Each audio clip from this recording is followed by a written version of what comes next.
back in the day in the 80s and 90s, if you challenged a person to think, they'd fuck you up. Those were fighting words. Like, dude, this question. Think about it. I'm gonna fucking kill you. Dude, those were fighting words. Think about it. Think about it. Motherfucker, you think about it. You tell me to think about shit. Motherfucker tell me to ponder. Yeah. I'll fucking kill you. Or you ever think about it this way? Motherfucker, you know I never thought about it that way. You gave me another mental option? I will fucking kill you. Dude, that was heresy. You can be stoned to death. Think about it. For giving somebody another thinking option. Did you ever think about it this way? Well, you're a witch. Dude, that is clearly you're a witch. Which way? Wait, unless you say the exact same way that I just thought about it, then you're a witch. Yeah, I guess I just think that right now we live in a time where, yeah, the crazies, and I do think it sucks that we're not allowed. I mean, I use the word crazy. I'm never not going to use the word crazy. I'm grandfathered into using the word crazy. Yeah, but you're already apologizing for it. Like, no. What I'm not apologizing. What I'm saying is it sucks that now crazy is being used as like people like, you can't say that. You can't say. Who says that? You know who says it. Oh, those. You know who the fuck. Why are you? That's crazy. Dude, I forget. How dare you make me think about that? I always forget how adjacent your life still is to those people. Yes. Like, you still rub elbows with those people. I know those people. Some of them are good people. They're good people. I mean, and you. What happens is when you hear, you're like, what are you fucking talking about? That's a crazy person. Mm-hmm. And they're like, well, maybe they're just, they're mentally unwell. I'm like, yes, crazy. Yeah. That's a crazy thing. And I think it's borderline, you're taking away the gravity of that term. When you start labeling, giving more labels to things, trying to compartmentalize it into a thing, you're taking away the gravity of the situation. You're like, no, he's not crazy. He's mentally unwell. No, he's not mentally unwell. He's just a little this, or he's not that. He's just he's on the spectrum. Yeah, on the spectrum. Dude, no, they're all fucking crazies. Yeah, they're crazies. Sure, some of them are a little bit more crazy than the other, but they're still fucking wackadoos that should be either addressed, avoided, or dealt with. It's one of those things. Now, so I agree with you 100%, but I also have. I can't help but say this because there were some things that got compartmentalized that were kind of better for the overall society. We didn't know what PTSD was for the longest time. And I had a cousin, Chris Dunn, who was older. He's like my dad's age cousin. Came back from one of the wars and he had PTSD. Yeah. And the kid, like everybody in the neighborhood knew he had PTSD. They just didn't know that it was PTSD. All we knew that is if you yelled air raid, he would lose his shit and start diving under cars and stuff. That's terrible. That's terrible. But by the way, I said we yell air raid. I never did it. You're a liar. Never once. There's no way. Let me how old were you when this happened? When you found out this? So I would say elementary school. You didn't yell, dude. I wasn't that type of kid. I'm not shitting on you. I'm saying an elementary school kid. Yes. Finds out that a magic word can make an adult man do something nuts in front of you, and you're not going to say it one time. Shaner, you got to keep in mind the neighborhood that I grew up in. I grew up in a black neighborhood where there were other magic words that made people go crazy. Yeah, dude. Think. Yeah, dude. Think to make people go nuts. Yeah, dog. I'm telling you, dude, I'll tell you what, there was too much sorcery going on in the black community. Too much. As a matter of fact, it's the opposite of sorcery. Like, dude, we were the opposite of sorcerers in the black community. Like, we were people that were very sensitive to magic words in the black community. I mean, like, we were like, what sorcerer, we were like Rickerverse. Like the opposite of a sorcerer.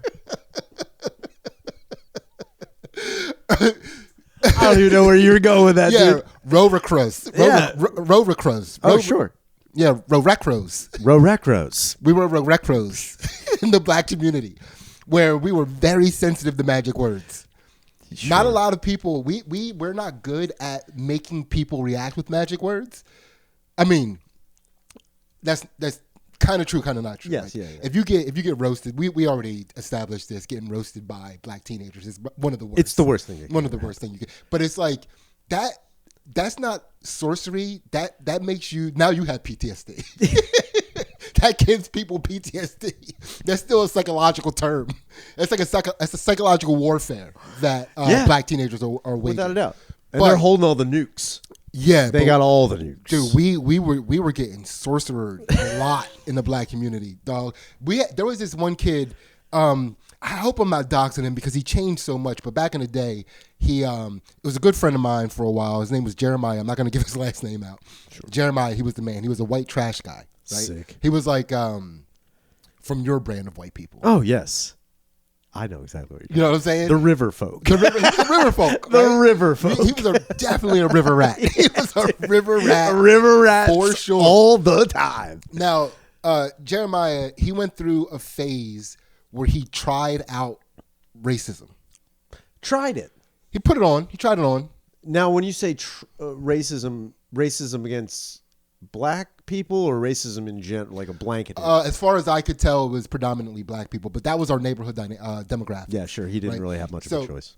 And he was the man, and I think he got it from like his dad and his uncles and stuff. They were trying out racism. As the river folk do. Racism in river folk is inherited and passed down. That is how the river rat runneth. That's how it goes. That's how it goes. So, but before that, he was the man. He was like a kid that would like jump in, tackle football games. Yeah. And then you hang out afterwards. You go climb trees together. You go throw rocks at shit together. Good old fashioned kid shit. Kid shit. Kid shit. In the 80s and 90s, kid shit, right?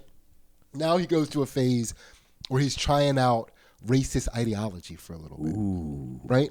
But he's still a kid. Now, is he, when you say trying it out, is he like dipping his toe in like why do you black guys always do this? Or is he like, black people do this all the time, and this is why this happens, and this happens, and this happens? Well, see, our white people in that neighborhood grew up shoulder to shoulder with black people. Got you. So they thought they knew why black people did this. Sure. Which could either fuel them to be racist or to be woke. Got you. All right. Yeah, I guess what they thought they knew. Yeah. Right? So obviously, this guy thought he knew something that tiered him towards racism when the time arose, when he was called upon, when the prophecy hath foretold. He went down the path of racism for a little while, right?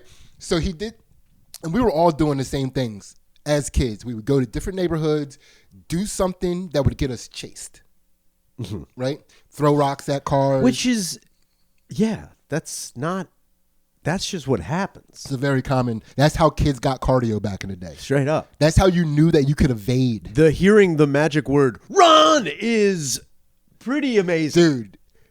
Let's get out of here. You could, dude. People, listen, and people from the neighborhoods that we grew up in, like in our 40s, if you hear a guttural "run," I'm taking off. Yeah, dude, you got it. I'm out. Shit. I'll catch up with Shaner later. Dude, no. Go separate ways. Oh no, you got to fan out. Yeah, we got to fan out. You got to fan out. I was telling my girlfriend about something in that situation. It's like, yeah, me and my buddy Sean were fucking around this shop because I went to a funeral and the reception after the funeral was in the shopping center outside of Limerick. Yeah. And I was like, I remember when they were building this fucking shopping center. Me and my buddy Sean, my buddy Eric, we were fucking around in it when it was under construction. We tipped over a porta potty, and when we did it, these guys from CVS came out. They were hunting us, and I remember we were like, "Fucking split up!" We like audibly yelled, "Split up!" Yes. And she was like, "Yeah, I get." Like, did any of you know where you were going? Like, no. No. The point was to split up. You just need to create a moment of hesitation in the chase. The fact that even if we were apprehended by the other thing was like, I told her, I was like, say I get roped up by one of these fucking dudes. Where are your guys at? I don't know. No clue. And it's not even I'm not even lying. Yeah. Like, I don't know where any of them went. You have plausible deniability. We fucking split up, and we split up for a reason. You're like, what's that one Tarantino movie, like Mr. Brown, Mr. Black? Oh, Reservoir Dogs. Reservoir Dogs. Yeah, we definitely. Nobody knows. I don't even want to know anybody their is. names. Don't tell me your real name. No, I don't want to know your real address. Yeah. You know, we were going to I was like, retarded Charlie took off this way. Yeah. I don't even know what happened to him. Dude, that plausible deniability was huge. We got caught up in that one time, and one of, like, you're supposed to, like you say, not know. Right? Yeah. So we were doing the thing where we were going to a different neighborhood and we were throwing rocks at things to get people to chase us. We went to this one house. This dude had a Corvette. Sick. A black dude that kind of lived outside of the hood in the, like, where the upstanding black people lived. Oh, okay. Right? He was Hood Peninsuling. He was, and they get lumped in with us. What, the good ones? Oh, yeah, of course. The good ones got lumped in with us. As is a tale of oldest time. You know what I mean, dude? It's so. One of the funniest They things. get lumped in with They did. They got lumped in and they hated it. Yeah, of course Dude, they did, man. One of the funniest things about me being the person that I am is that people either think A, that I'm one of the good ones, or B, that I'm trying to appear to be one of the good ones. Yeah. They don't know that this is the way I always been my whole entire life. It's just the way it is. Dude, this is the way it is. I was an anomaly where I lived. Sure. You know, and like the good ones, I used to trick the good ones all the time. They would like let me play with their kids and date their daughters. The good ones got roped, man. I roped up the good ones. I can't wait so for much. Jordan Peele to write a movie called The Good Ones. And I'm not even joking. Nah. The Good Ones is, I mean, the title works. I could write The Good Ones I was tonight. about to say, I bet the World War Fund should write the Dude, good ones. I could write The Good Ones tonight. So I listen, man. The Good Ones? They always had like nice houses. Yeah. You know? And the good ones were fucking dumb. They would let me go into their daughters' bedrooms and let their daughters shut the door. That's wild. Yeah, because they thought I was a good one. Yeah. Even the good ones. See, I guess that's different in the black community because like the good ones, the upstanding upper class white people where I lived, they were like, "You're white trash," and we know they were white Yeah, trash. but you're white trash presenting. I wasn't. How dare you? I wasn't. You're Immediately, just like, yeah, but no, you were a shitty looking child. No, Yeah. cheater. The problem is I was wearing nice clothing. Yeah. You looked like you had one bib overall with one strap going across. You had 2 slingshots in your back pockets. One in each back You were pocket. barefoot looking like Tom Yeah, Sawyer. for sure. You had cut off shorts. You didn't have shorts. Yeah, no. You had cut off First jean off, shorts. we had cut off shorts all the time. Or dude. cut off sweatpants shorts. Yeah. You know how it is, man. Exactly. Come on. So despite the fact that I wasn't hood nigga presenting. Sure. I was very like, dude, it was so easy. I felt bad for people that got duped by my image. Man. And thought I was one of the good ones.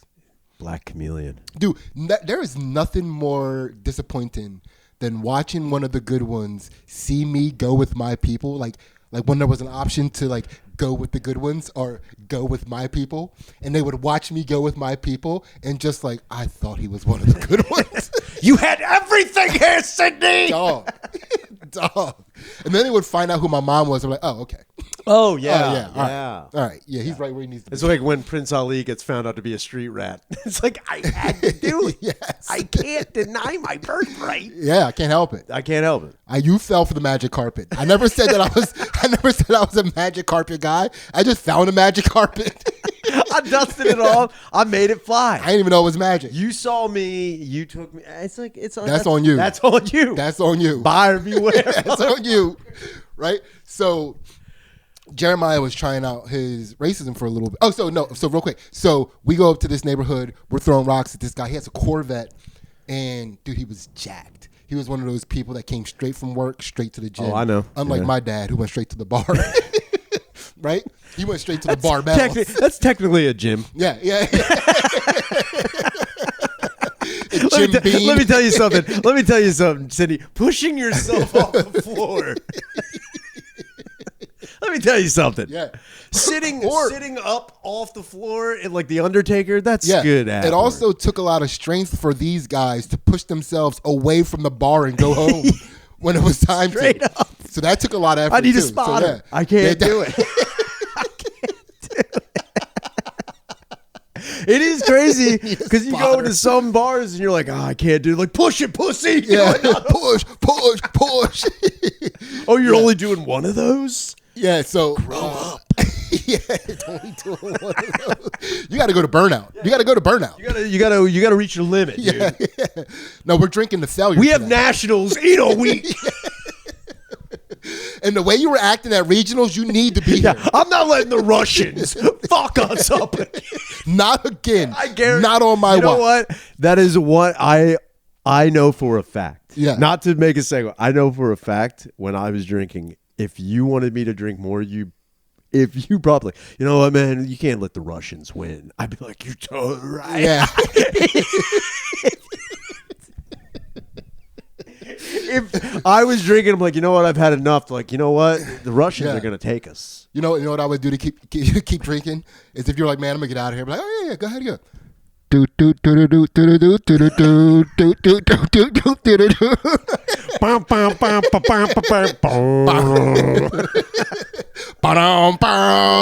He's back. He's back. I'm like, you gotta cut me. No, you gotta cut me off. They're like, yeah, get in there. That's exactly how it would be. So, all right. So this guy, jacked as fuck, right? Yeah. Physical specimen. Throw a handful of rocks at the car. Tink, tink, tink, tink, tink, tink. It's like one of those. You threw it at the car? My cousin Trennis threw it at the car.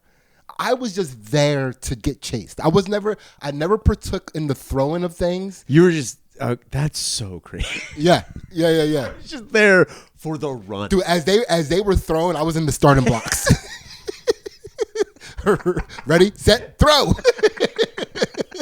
You're just jumping around on the side like, That's it, man. Limbering up. I was there for the adventure. Yeah. I'm gonna run the 440 so fast. Because I wasn't a delinquent. I was one of them. Sure. I wasn't one of the good ones. But I wasn't like I didn't like the idea of damaging other people's property. But I loved being there for Dude, it. the chase? The chase? That was the best part of childhood. I would never participate in a snuff film, but I will watch.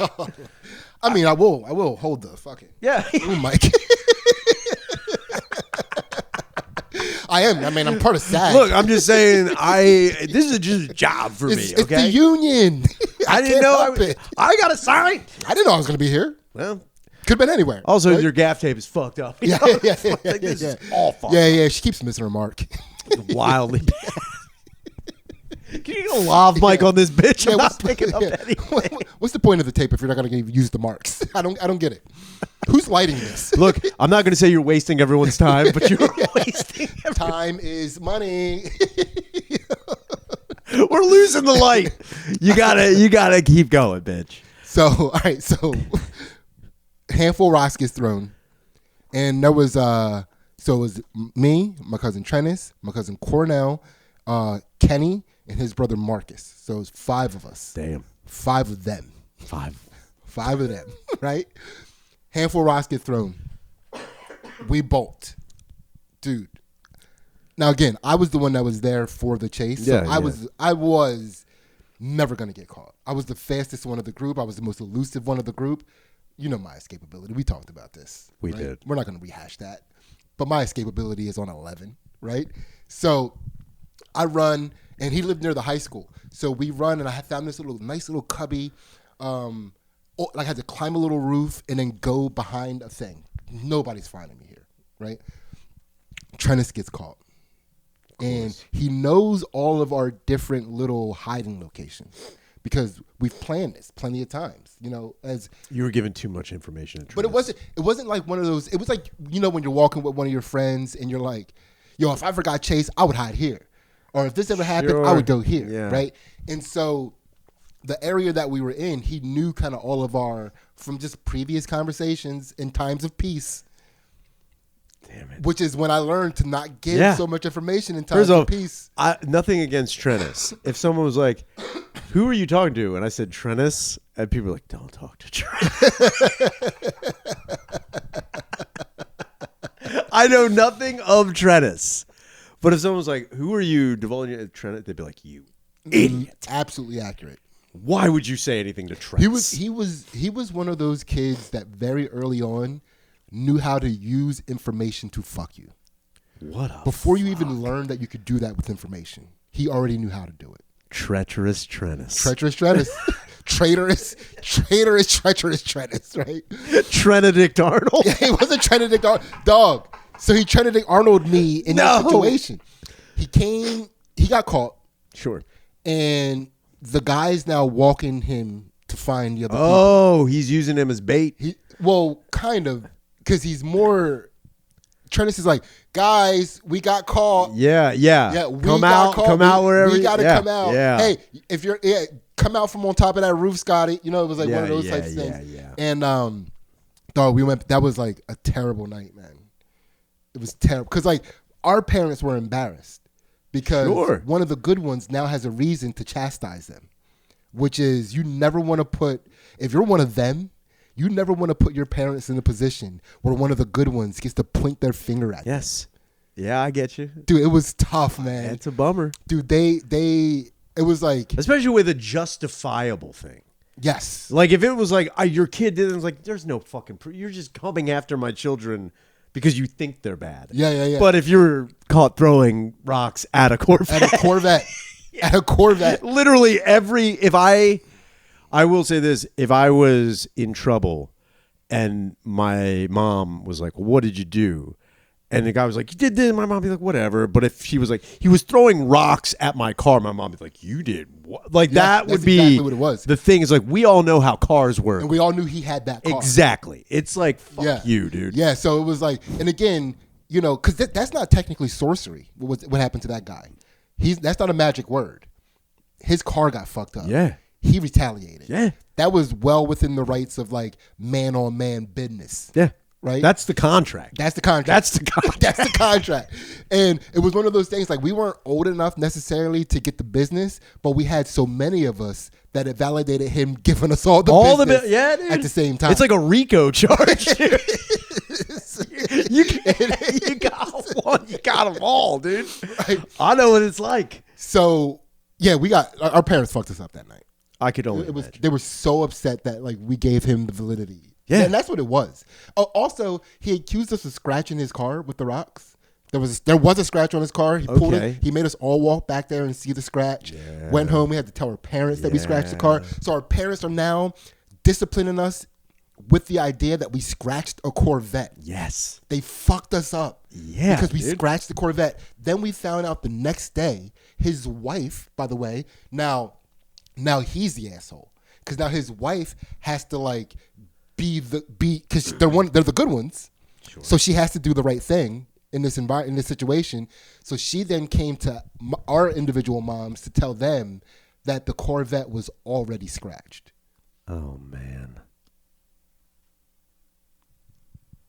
I mean, technically, we got to side-eye him for the rest of our lives because he tried to trump us up. Sure. And make us pay for a paint job it was a silver Corvette with like a red and black racing stripe on the side. Oh yeah. Did you scratch the stripe, I'm assuming? No, it was like on the silver. Oh. But if they repainted it, they would have to repaint all the whole car. So he was trying to make us pay for that. Yeah. And then his wife snitched on him, and then he had to look at like kids from the hood like, how embarrassing. You really what a bad boy you are. Yeah. from us. Of course. Which was, and I every opportunity to walk past his house and like shake my head at him. Can't believe you try to get us for basically vandalizing for sure. So can't believe you. Dude, how dare you? We're just children. Dude, and we have nothing. We are put upon. We are poor. We're derelict. If anything, we threw the rocks at the car, hoping that the rocks would bounce back and touch us because they touched the car. Yeah. Sir, also, how dare you? Can we have our rocks back? There are only rocks. Can we please have them back? Do you know how much I can sell this rock for that touched a Corvette? I can tell other children that Yeah. this rock. Can you please sign this certificate of authenticity for our rocks? Actually, you know what would have been sick is if he made you he made you take a picture with the Corvette, just so Yeah, with the this bag of rocks. a little plastic baggie of rocks. It would be so dope, dude, if that happened to you. So now to go back to Jeremiah, by the way. Yes. Who was trying racism. Trying racism. For a little bit. For a little while. He probably tried it for I would say maybe 2 years. By the time we were in 7th grade, he was over it. But it was hard for him to make his comeback. People weren't letting him come back easily. Yeah. I did. Because I understood trying out personalities as a kid. I had an older sister that was constantly trying out personalities. So I got it.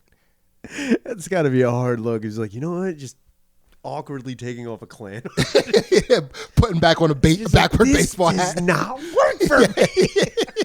Yeah, he went from racist to wigger. Which he did, by the way. Yeah, of course. Really that is the transition. That is the transition. It was like, well, he had all this connection to the black community already from his racist deep dive. Exactly, dude. You can't have that effort go to waste. I'm just go wigger. Yeah, it's just go wigger. Right? It's an easy transition. So he did the thing that we all do as kids. He came to the neighborhood to get chased. Sure. But during his racist phase, he used sorcery. So he just came, yelled the word, and then bolted. Oh, man. Here's the thing, though. Here's the problem. Despite the fact that Jeremiah grew up very adjacent to the black community. Sure. He played sports with us his whole entire life. He just genetically was never going to be an athlete. His legs were too short. It happens. His short little legs. Stubby. Noticeably short. when your legs are noticeably short compared to your torso, it's not in the cards for you. Yeah, that's a bummer. It's a bummer. Because most people are proportional. Yeah. It's like you can barely if their legs are short. He was cut off at the knees. Oh, he was with cut genetics. Who was the dude that used to put his dwarf? He was dwarf. He was dwarf. Oh, racist dwarf. His dwarfamaya. Yeah, dwarfamaya, man. He was not fast, dude, and he ran like a dwarf. Straight legged. Almost no bend in his knees. Yeah. So it's like, dude, you were never gonna get away. Damn. You were never gonna get away. So he came into the area, yelled the N-word, and was like, "I'm out." And I'm out. And then Bushwick build. You know how Bushwick build? Yo, this year yelling the N-word fell on a weekend. Me and my kiddo boys were N-word treated. That's a deep cut. Dude, that was pretty good. Yeah. Some people will get Dude, that. the people that are getting that are losing their shit on that one. I wonder how many Get 'Em Boys fans we It might be just us.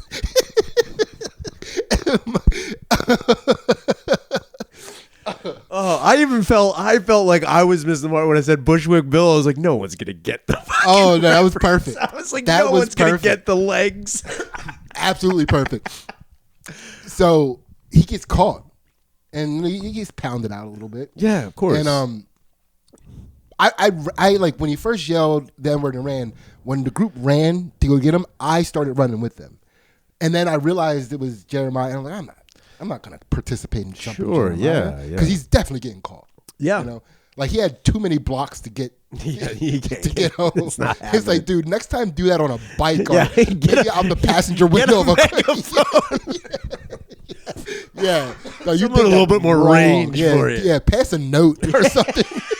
You're not. My paper airplane. They'll get him.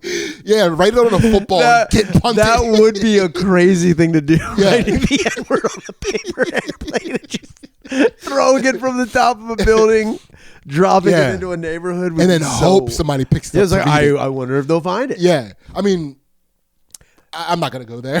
Here's what I'm going to say. Yeah. I would pick, if I saw a paper airplane go through the air and then land in front of me, I would pick it up to see if there was a note on it. I would just pick it up and throw it again. You would just pick it up and throw it again?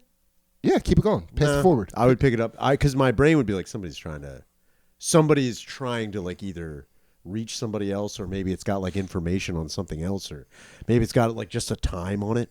Yeah. And then I'm like, oh no, that's when the bombs are going. Like my brain goes to movies too quickly. See, also, and let me just say this, I think this shows that amongst every group of people, there's nuance and difference, and you never know what you're going to get. Because here, two people, a black, not one of the good ones, and a white, not one of the good ones, we would both handle a mysterious paper airplane completely very differently. Right? Very differently. I wouldn't just. I would pick it up and throw it if I opened it up and saw it. I'd be like, oh, there's nothing. I guess I would throw it. But if I open it, my first thing would be to open it up to see if there's any written cryptic messages inside of it. See, if I open up a paper airplane and it was like you nigger, I'd be like, fuck, they got me.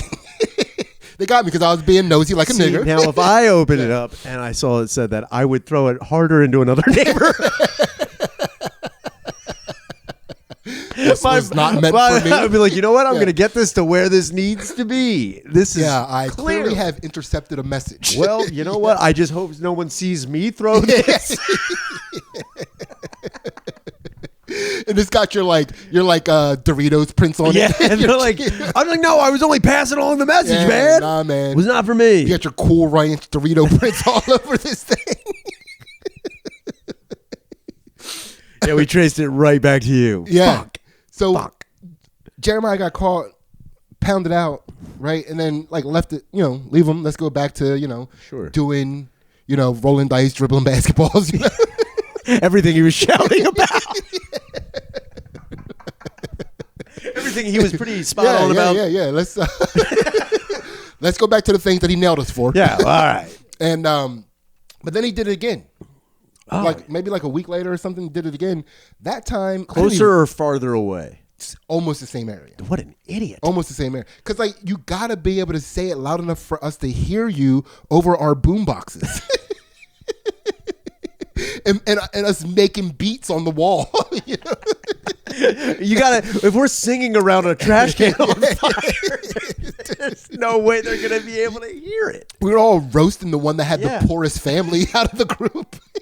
We can't just hear somebody yelling that. And we got to be able to decipher his voice from us calling each other the same word. It's got to be clear. It's got to be clear. I get it now. So, dude, the next time he did it, I didn't even chase. That was after that first time is when I decided I would no longer be a victim of sorcery. Sure. I can't do this. You can't change my day just because you yelled a word. No more sorcery in my life. Man. I'm no longer a rubber cross. I am no longer the opposite of a sorcerer, right? Dog, and I remember, I'll never forget this. This was one of the best days ever for me, because when he came and he yelled and they all chased him, as soon as they all fled, the ice cream truck came around the corner. No line. Just me and the ice cream truck. Dog, it was so amazing. When they came back, I had a vanilla ice cream with sprinkles on it. What were you doing? And they were like, they were like, where were you? And I was just like, I'm sorry, words can't hurt me. Yeah. You know what can affect me? This banana. This vanilla ice cream is so good. Yeah, so that was Jeremiah trying out racism. Did you think at any point in time? So after he reinvented himself, and you said it took a while for him to be, did he apologize? Did he do the thing where he's like, "Yo, I was on some fucked up shit"? He did to me, but the other people that he would have tried to apologize to would not have accepted that apology. Of course, and they treated him like he was racist all through high school. Yeah, and still today on Facebook, if he posts something conservative, they call him racist and stuff. Well, no, dude, and that's the thing. I will not allow it. I will not allow the conflation of conservative equal racism. I'm not saying that is the thing. What I am saying is that's like putting a hat on a hat. Nobody's shocked he went conservative. Exactly. Nobody's shocked. So that's he went Christian nationalist. Nobody's shocked. Nobody's shocked he's a Proud Boy now. That's what river rats do.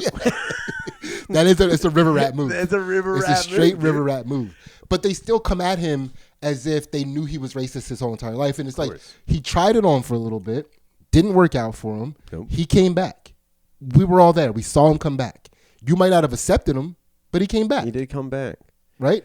And which I'm fine with. Like, we're kids, we're trying shit out.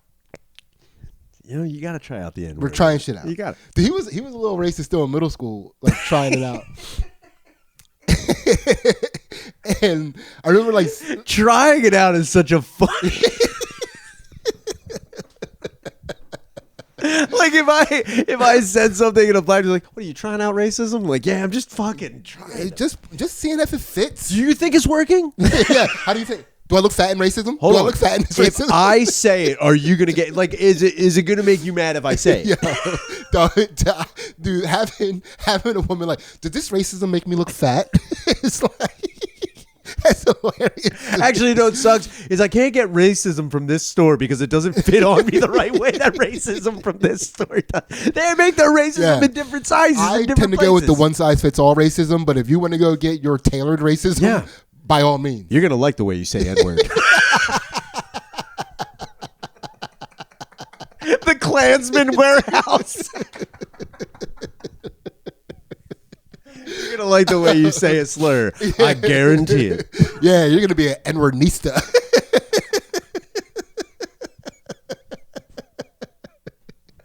This racism is not fashionable anymore. Yeah. It's out of style. Yeah. Do you have any magic words that set you off? That make me like, no, you know what? That's the craziest thing. As I've said before, it was a while ago when the whole term, you know, like the white privilege was being thrown around. Like, people were like, oh, people have white privileges. Now, look, I'm not going to say that there aren't advantages to being white. There are. However, No, they're not. one They're of 100% is not. But go ahead. one of my Not for you anyway. not for me. Yeah, No, not but for that's you. the whole thing. Nobody wants to hear that. But that's what bothers Nobody me wants about to hear Because then that. it can't just be white privilege. I understand. Yeah. It's a culture thing. It's a different thing. There's It's no a, such thing as white trash privilege. oh, Nobody has ever said that. but I did say this. I was like, I think one of the biggest privileges that I have is like there is not one thing slur wise said against me that I will be offended by. Yeah, me either. Not one thing. And I wish there was. Not in the way that I want to be offended. I wish there was in the way that like it could be said against me. Yeah. And then I'd be like, man, that really did make me feel a way. That really made me feel a thing. Yeah. Because like, well, somebody did say, and I was like, that's not a racial slur as much as it is just like an accusation. Someone was like, yeah. He was like, what if I called you a child predator? I'm like, that's not a racial That's not a slur.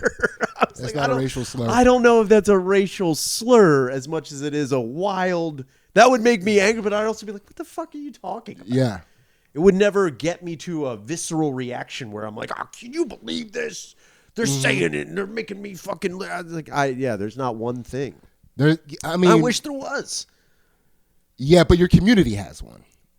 Because not your white trash community, but like the overall white umbrella. What is it? Being called racist. Oh. People lose their shit. Yeah, I mean, I also don't. Yeah, don't threaten me with the truth. If someone was like, Shaner's racist, I'd be like, well, my first thing would be like, well, what did I... The first thing I would think, I'd be like, fuck, did I say something out loud? My first thing would be like, wait. Did my internal monologue become an external monologue somehow? Was I talking out loud right now? That would be the first thing. And then the next thing that would be in my head was, did I say a word that is now a slur that I never thought was a slur? Yeah, because when I was a kid, you could say chiggers and nobody got offended. Everybody knew they were little bugs that crawled into your skin. Yeah. And that's where I'm like, what did I say that is now like an antiquated term that meant something else that is now being used as a derogatory term towards a person of any race that isn't white? And that would be my second thought. Now you're niggled. I'm niggled up. You're all niggled super up. hard. Yeah. So then the third thought would be if someone's like, yeah, he's a racist, I'd be like, all right. I'd also be like, okay. Sure. Listen, I am not going to be able to defend myself for this one. Nah. But I also don't think that I'm a racist. I'd be like, yeah, I don't know. I'd be like, I guess I I'd be like, you know what? That is your opinion of whatever racism is now you're painting me with that brush. Yeah. I cannot change your mind. Yeah. What would my ability to be to change your mind? One is nothing, and two, if I were to, then I'm being kind of racist to prove that I'm not racist by saying something like, no, I mean, Indian people have never bothered me. Like, we weren't even talking about that. It's like, damn it, I didn't even think about that. Yeah, I would say I'm trying to think of like a word. But for white people, that is a sorcerer word. That gets white people's pain in a bunch. But it gets what it really. But that's the thing, though. Calling someone racist and getting them all be like, well, no, I'm not. It's don't say that. Yeah, it's kind of like, well, I don't know. If someone has that big of a reaction to it, it's like, are you racist? Are you a racist then? Because if someone accused me of racism, again, my three thoughts are like, maybe I said something out loud. That's what I was thinking. Two, maybe I said a word that I didn't think was a slur, and someone is now taking it that way. And three, it's like I would just be like, well, I don't give a fuck. But can I defend the people for a second that you're saying maybe you are racist? Can I defend those people for a second? I'm gonna use you to defend them, right? You've had several black eyes in your life. Sure have. You have not been unfamiliar with violent consequences your whole entire life. Very much so. Other people are very concerned with what that means. If people think they're racist, what people will do to them. And I think that's what they're fighting against. Okay. Like, you don't care if a little violence happens to you on your way home from work one day. I would honestly say it's not that I don't care. It's more like if it were to happen, at no point would I be like, I can't believe it. I'd just be like, no, that's that those things will happen in your life. I mean, I think most people, when they have violence happening to them, they're like, why is this happening to me? No, I would be like, why didn't it happen to you sooner? Yeah. It's like, really, it was like, if that's going to be your reaction to it, it's kind of wild that this hasn't happened sooner in life. That's a crazy thing to me. But so I'm in defense of those people, I don't think they're like trying to obscure the fact that they are actually racist. Yeah. I think they're trying to separate themselves so far from the consequences of being racist. I think it also comes down. So, like, let's again go back to the 80s and 90s, like we were talking about. Yeah. If in the 90s you were like, this guy's a racist. Yeah. They'd be like, I'm not. Whatever. But now you're like, you're racist. You've got to make an apology on Facebook. You've got to make an apology on Instagram. You've got to hope that your job, you got to hope that your job doesn't find out that someone's even just accusing you of said things, so that you don't have to explain to a supervisor, your boss, like, no, I wasn't. I didn't think the things I was saying were. I didn't even think about it. Dude, like, it was wild. I watched Brian Fennell do some accidental sorcery the other day. Oh yeah, it was crazy. In the river rat capital of the world. All right. So the only thing whiter than the ski slopes is Fennell. All right, so we go. So I'm doing shows in the Poconos at a couples retreat resort. Yes. Type place. And it's one of these places that has the bedrooms have heart-shaped beds and mirrors on the ceilings. Sexy, real sexy. It's one of those places. Yeah. So we're doing a stand-up show in this. The room was really it was like theater stacked, but it was in like diner. Okay, yeah, I know what you're talking about. Seating. Yes, you know what I mean? Big bang like bench. Like bench. Yeah. But each one faced forward, right? Gotcha. And so there's a lot of people there, like a decent amount of people there. And the DJ, they went from like dancing and clubbing to, all right, now we're going to start a comedy show. Here's your host, Brian Fennell. And they Damn it. up on stage. They didn't even wait for people to clear the dance floor yet. Brian spinning on his head. Fennell had to walk. He had to walk through the electric slide to get to the stage. I can just see Fennell doing that awkward, like, boogie, woogie. He's like, Can I? All right, get through here. Yeah. All right, yeah. All right, and here. I am. All right. How's everyone feeling tonight? That's exactly what happened. That's exactly 100% what happened. Oh, so- shit. He gets on stage, and of course, he has to now kind of like rally their attention. Sure. Because they're like settling in. They're also thinking about what they're going to be doing later with each other. And they're all kind of get drunk enough to try butt stuff. You know what I mean? It's like one of those vibes in the room. What a terrible storm Right? to be in. So Fennell starts talking to this interracial couple because he starts off with material, but the tone of material is not drawing their attention. Or like the way Gotcha. material is being delivered is not drawing their attention. Yeah. So he starts doing crowd work, which the delivery of crowd work is now getting people to pay attention. So he's talking to this couple. They're an interracial couple.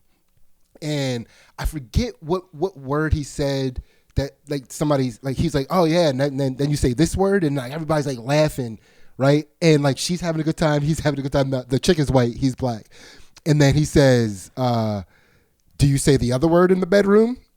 And like he laughed and she was like, hell no. How dare you make that accusation? Turned the whole room. Dude, he Gandalf the Great. He was like, no comedy shall pass. He like ended the show almost from the host spot. Dude, they got up and walked out. He walked a whole table of couples because she was so pissed at him saying that. Like at the idea of people, because there was like a lot of black people in that room. You know, Sure, yeah. So yeah, at yeah. the idea of other black people, not like obviously the person she was with didn't think anything. Sure. But at the idea of other black people thinking that she possibly said that word in her bedroom with her black guy, she lost her shit to separate herself from the idea of that. Yeah. And I'm also going to piggyback on your philosophy because I think they said it. Oh. I think that was their safe word. I think it was nigga please.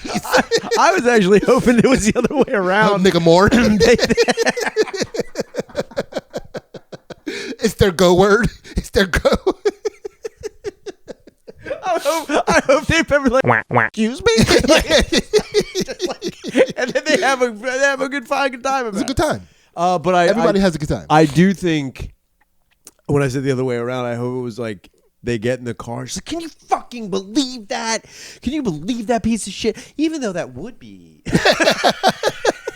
I mean, what would you think if I did say that? If I did do that. Like, hypothetically. Like, hypothetically. you know, like if I just.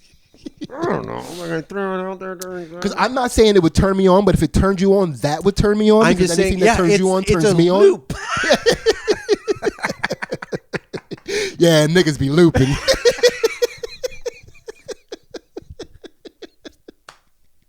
You know how It's a sexual loop, baby. Yeah. It don't mean anything. gotta It's just complete words that in the loop. bedroom. We're just having Like a fun. snake eating its own tail, if you know what I'm saying. Ouroboros. You can't tell where one slur begins and the other ends. It's just ooh, it's hot. Dude, that would be crazy. Like honky nigga. Cracker nigga. Oh boy, it would be so great. Where does one stop and the other start? We don't- Where we does the don't cracker start and the nigger end? You know what? If Fennell had led with that from the show.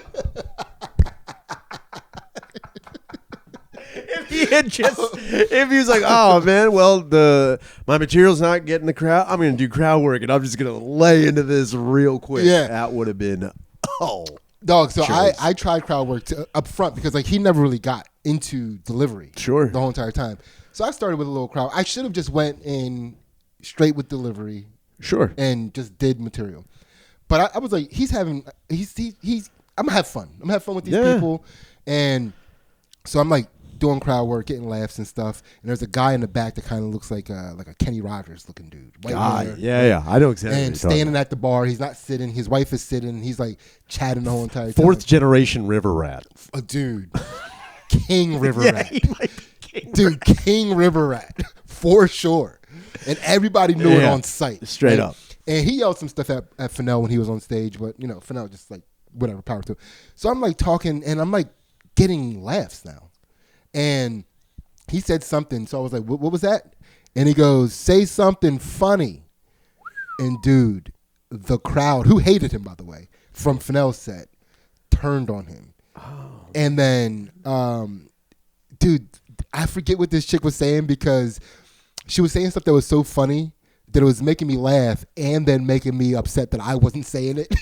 But I had to let her go.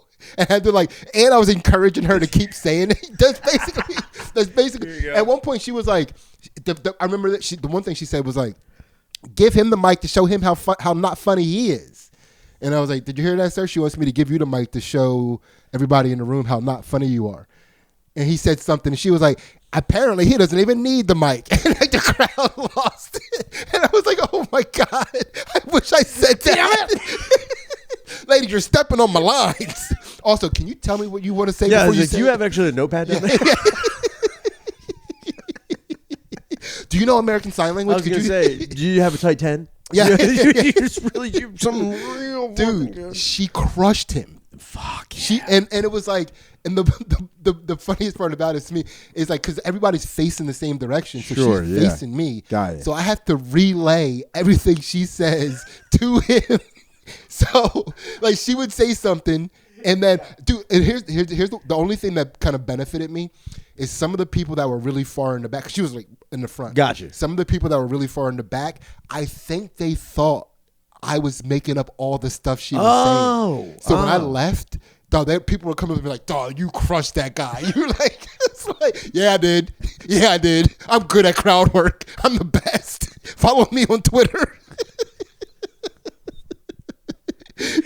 Dude, stealing valor from the crowd is insane. I stole that valor and we left the Poconos. We didn't even wait for the headliner to fit. We just got the fuck out of Dodge. It was like, dude, let's get out of here before they find out I wasn't the one saying that stuff. Did you even thank that lady? Did you see her?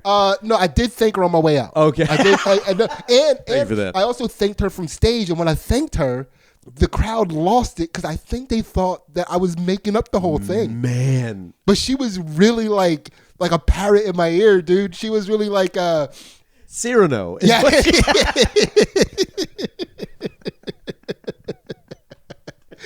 Yeah. Confusing. I guess I could see that. If you're in a big enough room and they cannot hear who's up front, you just know you're having a conversation, but you're just relaying things. Yeah. Yeah, I can see how you ride that wave. Dude, I never surfed in my life. Dude, I was hanging 10 on that. You were hanging 10 so hard. You were in the barrel. I sure was. Dude. Yes. Yes. I was the big kahuna. The big kahuna. I'm glad you did it, though, dude. I'm glad you fucking rode the wave. Because I know if I was in this, I hate doing crowd work. Yeah. So then if I was in the, I'd be like, fuck it. I would honestly be like, can you come up here? I'd be like, get up here. Get up here and shit on this dude in the back. I mean, but there was like a, I'm luckily that I made the conversion early enough in my stand-up career from like it being, I have to make these people have fun. Like a really selfish perspective. Sure. And then it became like, I just want to have the most fun in this context as possible. Yeah. So now when people yell out, if they say something funny, I'm about it. Because I just want the most fun being out. Just everyone's supposed to just have a good time. That's why regardless of what's going on. Yeah, so that's what saved me. Like I can see that. Yeah, because I see that happen to people sometimes, and they want to be the attraction so badly that they fuck it all up. I think it's because a lot of comics are, and I respect the ideology, a lot of comics are looking at like, oh, this is the job. Yes. This is my job that I'm doing. Yeah. So when you're out there doing your job and the customer is giving you shit. Or the sorcerer now. Exactly. The customer is giving you shit in front of the boss that is the booker. You look like you're not doing your job. Yeah. Because the customer is now right. Yes. And you're like, fuck, I got to deal with these motherfuckers who aren't just like, I'm serving you jokes. You're now complaining. It's like that, I think, is a lot of people's sense of it. Most of the time, like, the booker is dealing with his cocktail of Coke and Adderall. Straight up. Not paying attention. They only care if people are buying drinks. I was hoping the booker came up to you afterwards like, yo, you crushed that guy out there. You totally Yeah. buried him out there. Well, technically, King of crowd work. Courtney Reynolds was the booker. Not even there. Wasn't even there. He was up in Boston. He was in Boston. Yeah. So when you get a call from him, it's like, yo, I heard you crushed with the crowd work. He's like, yeah, you heard about that. Dude, and I was filling in for somebody else. I was a late replacement. Yeah. And I think that the person I was filling in for, whose name I'm not going to say, I think that they didn't like that they weren't headlining. Oh, yeah. You know, that's why they dropped out. I think that's why they dropped out. Come on. I mean, I think that Here, don't say the person's name. Yeah. Is this person a headliner? Yes. Without a doubt. Okay. Without a doubt. Cool. Good for them. He's from our generation. Gotcha. Yeah. I didn't know if So, it was like somebody who was just like, I'm a fucking Yeah, headliner. a black headliner, one of the good ones. Not David James. David James would have did it, even though like there are very few people that can follow David James, and he would never give a fuck if you put a shittier comedian headliner behind him. No. He doesn't care either way. He's there. See, that's the difference. He's there to do the job. So he's another guy that, like, I will say, he's a unique jobber. Not a lot of jobbers Straight are up. not hacks. dude. Most jobbers are hacks. He's a jobber that crushes with good shit. He is honestly one of the way he works it's amazing. He does such a good fucking job. And he's so funny. And he also, again, what you're saying, he's there in the moment that he's there and could care less about what preceded or is following. Does not give a fuck. It is so fucking good. So it wasn't him. Okay. Not him. But it was the other black headliner from that era that is also really good. Got you. And like the guy that actually, I'm not gonna say the guy whose name was headlining either, but he's like a New York comedian, another black comedian, a New York City comedian, and he's okay. But like, you know what we all think about ourselves as stand-up comedians compared to New York City comedians, and it was like I get it, I get where he was coming from. Yes, but at the same time, it's like, dude, go get that money.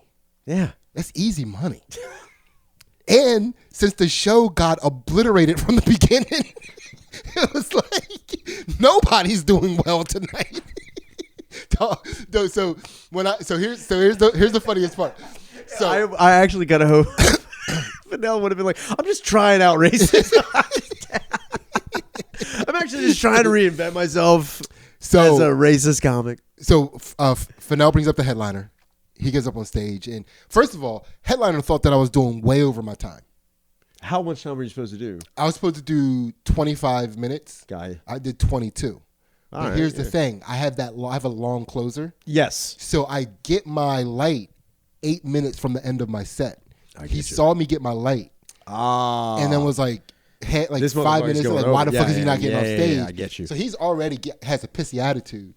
Fennell's high as fuck. Dude, he's so high. I watched him go up to Fennell and say something because like the lights were like not completely dark.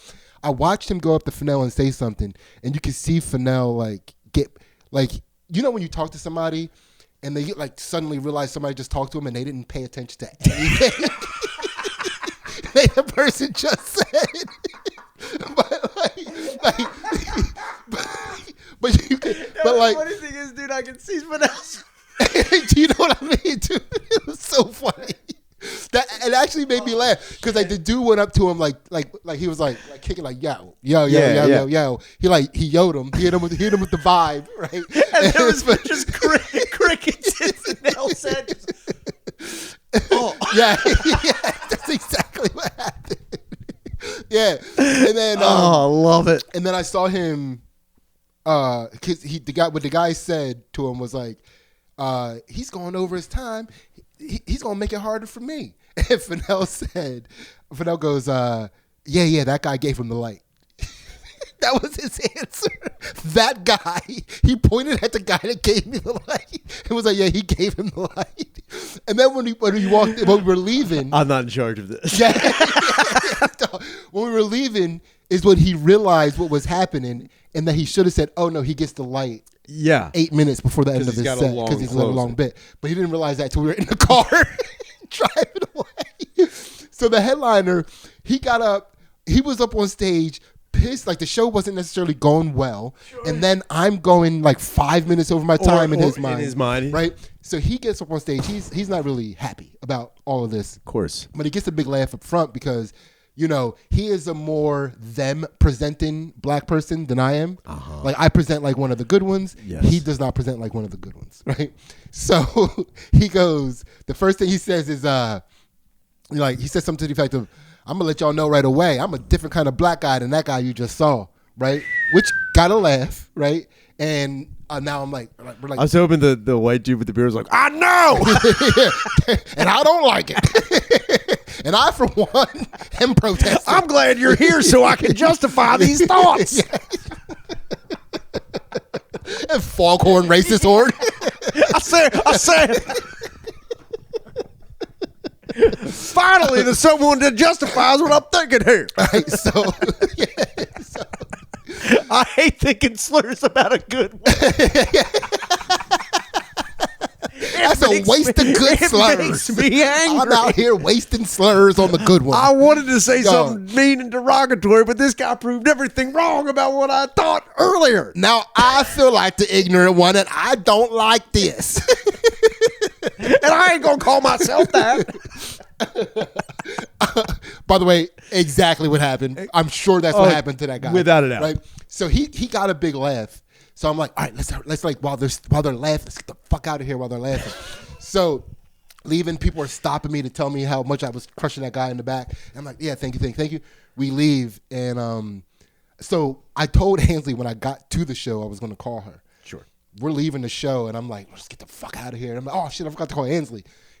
And so I was like, here, I'll smoke real quick. You call her. Yeah. So I call Ainsley, telling her about the show, and I'm trying to explain to her what the setup looks like, and I can't. I was like, you know what? I'm just gonna go take a picture. So I went in the back side of the room. Like, keep in mind, when I left, when Fennell left, the crowd's laughing. Sure. Right? I go back in, it is dead silent, right? And then the dude's on stage. He goes, y'all don't have to stay here. I'm not holding y'all hostage. If y'all want to leave, y'all can leave. And I took my picture and ran out of the room. Dog, it was such a turnaround because he probably thought, like, when he got that big laugh. Oh yeah, you always he think was like, that. oh yeah, I'm about to crush. He this thought room. he was gonna kahuna. Yeah, he thought he was the Dude, I know. You think you're like, oh, I can ride one kahuna nigga per show. One. Dude, he was looking there for can that. only be one. He was looking for that rolling laughter coming back. I was a Highlander N-word. Dang. I was a Highlander. Dog, it was so funny to me. Shit. Because it was like, because you could tell, like, when he got that big laugh, he was like, yeah, fuck them Philly motherfuckers. He didn't say it, obviously. Sure. But we felt it. We felt it. knew. Dude, when I went back in, he was like, I'm not holding any of your hostage. You can leave if you want to. It made me laugh so hard. Dude, there's nothing worse than when you have to pull like a junior college teacher routine. Look, if you guys don't want to be here, don't be here. Don't be here. I'm going to teach regardless. Goodness. I'm going to be up here talking regardless. Yeah, it was like maybe 2 or 3 steps away from Dangerous Minds. It was about to be, fuck you, comedian. Fuck you. Then later crying like, yeah. You know anybody can believe in me. Yo, my dad doesn't love me. My mom drinks too much.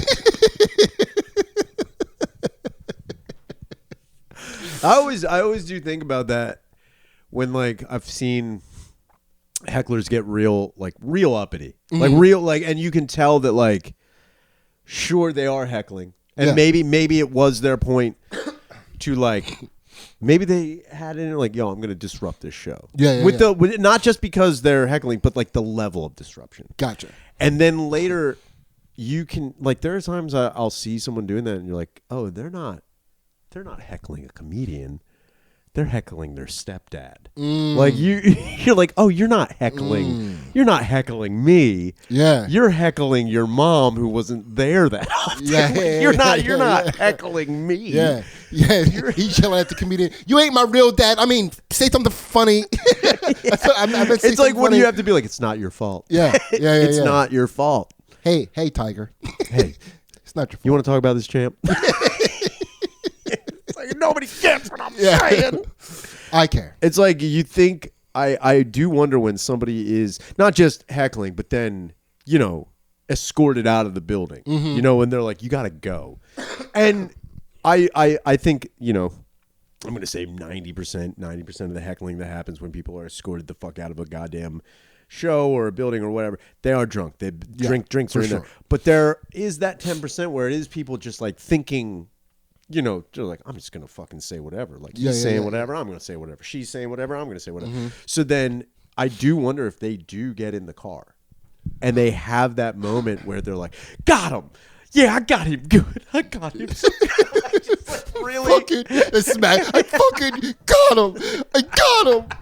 I fucking got him. You know what I mean? Like there's gotta be where he gets. He walks into the parking garage and validates the ticket. Yeah. And the guy's like, oh, thank you very much. There's just one teardrop. All I wanted was a thank you. Yeah. And then he just drives off. All right, so let's before we get out of here, which we should hop into the Patreon while we're still hot. Yeah. So I feel like we're talking about sorcery for the most part. Magic words, right?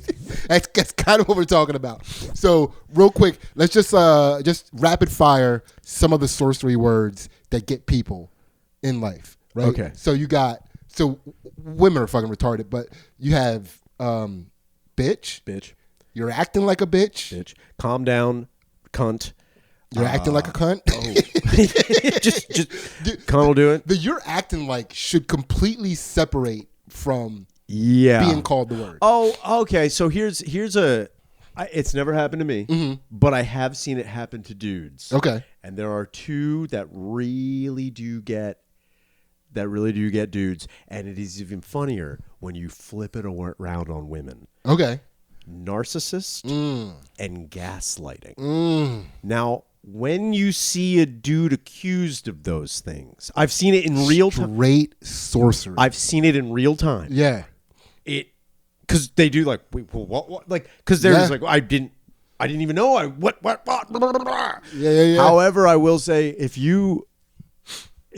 and I have done it. Yeah. If you tell a woman, you're being a real narcissist right now. Yeah. Dude, their brain's like, what? I've also, and this almost caused a fight. Mm-hmm. And later I was like, man, it is wild watch. It's like putting Mentos in Coke. Yeah. I was in a Wawa, and I want to say maybe 20-year-old black lady behind me. Yeah. Tried to she didn't try to cut, but she was like, we were like at the starting line. Yeah. Waiting for the register. Like I'm already in line, but she's like about to just go. And I was like, hey, check your privilege. Mm-hmm. Telling a 20-something-year-old black woman to check her privilege. Dude. That's sorcery. The fireworks in her eyes. Yeah.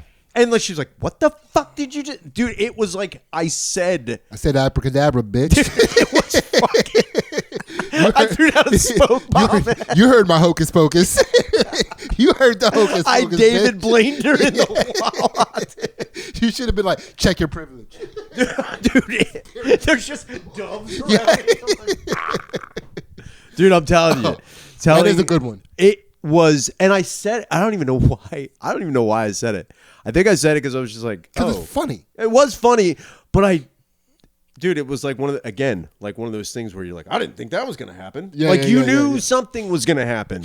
I didn't think that, dude, she was with her friends and she's like, you're here with this motherfucker. Dude, everyone in the Wawa was like, what happened? And I was like, hey. Yeah. Maybe you should listen to them. But I also was doing, again, classic uppity white guy. Hey. Yeah. Dude, I was leaning in hard as fuck. You were stealing one of the good one, Valerie.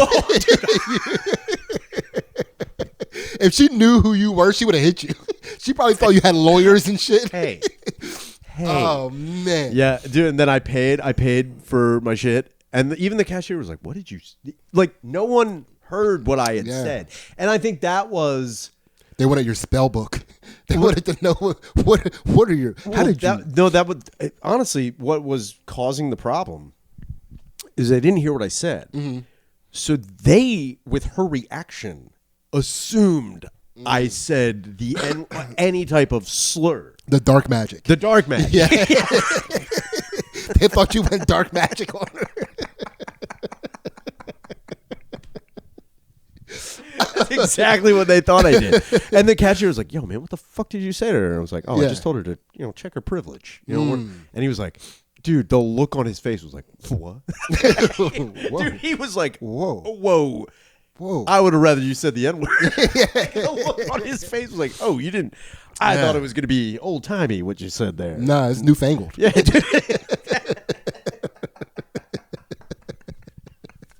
You thought it was crank, it's automatic, motherfucker. Yeah. Nah, bro. Nah, dude. Nah, bro. It's new shit they didn't think that they could. They didn't think they'd hear. That's my old shit. Yeah. This is my new shit. And that's really what it comes down to. Is like you're using a term that has been used against you. Yeah. And then you're using it like, well, that doesn't really affect me. I wonder how the other half lives. Yes. That's a good. So another a good flip, right? Calling chicks dickheads. That always gets a good. Dude, I sorcered somebody that we know. I sorcered like back on the scene, like when the scene was like starting to get crazy. Yeah. One of the wokies, Sure. said something, and I called her. I was like, "You're acting like a dickhead right now," and she did not know what to say. No, I will say dickhead does it. Also, dumbass. Yeah, dumbass really does get, because you're not expecting, because they're expecting you to go with, you bitch. Mm-hmm. You're acting like a crazy bitch or a stupid. They're waiting for that. Yeah. But if you use a term, reserved for the boys.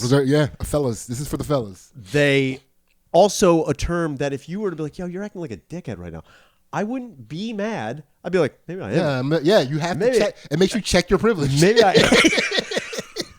Dude, being called a dickhead makes you check. Dude, you stop for a second. Dude, like, checking your own privilege sucks. It does. It is one of the worst feelings. But if someone's like, "You're acting like a real dickhead right now," I'd be like, that's probably true. That's probably true. I'm going to agree with you. Yeah. I'll agree with you, dude. Another flip, a woman calling a man a pussy or a faggot. Ooh, yeah. That'll get some guys. They might even prove that they are a pussy or a faggot and cold cock that bitch. I mean, right in the face. That is the ultimate sorcery. Uno reverse. It's like, she called me a faggot. I blacked out. Now I'm in prison. Yeah, I didn't know. That's what it's called. I really didn't know what to do. Yeah, you were vanished into jail.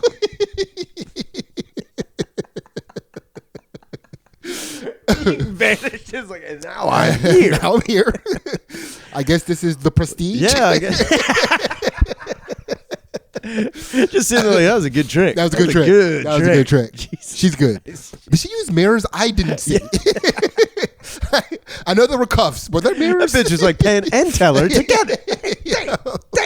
Damn. All right, let's close this out. We definitely declared war on sorcery. On magic words. Verbal sorcery. It definitely that was man, what a wild trip that was. And I'm glad that was a good time. It was fun. That was such a fun time. And I'm glad you guys are having fun joining us. And if you're March 27th up in Connecticut, doing a show for Connecticut. I thought it was Boston. It's Connecticut. It's Connecticut? It's Connecticut. All right. New England. The link will be in the description. March 27th. We're doing a show for Aisha May up there. Yeah. It's going to be an amazing She the best. show. It's going to be so great. Also, if you're watching this, that's March 27th. March 7th, I will be at the Comedy Dojo with the one and only Mike Fenoya. That'll be a banger show. I cannot wait for it. We have to contact. We could contact them and do a double show. Hell yeah, dude. Yeah, I'm down. Yeah, if somebody hit me up about that a while ago. Oh, hell yeah, dude. Yeah. Hell yeah. Also, if you're watching this, make sure you get the book, Solomon. We're over 300 copies sold. I am now working on a new one, a new book. I didn't get my fucking paragraph ready for today. Save it for the fucking Patreon. Yeah. I'm working on a new book. It's going to be based on a true story. Take that any way you want.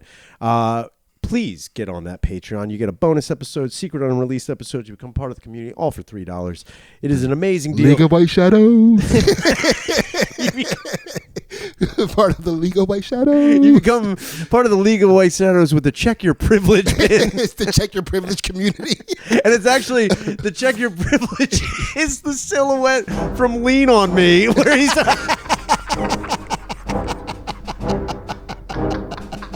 where he's over Sam's, where Morgan Freeman is over Sam's, buddy. And it says Check Your Privilege, which would throw people for a huge loop. We're gonna switch it over to the Patreon. I've been Ryan Shannon. This has been Sidney. This has been World War IV. We'll see you next Sunday.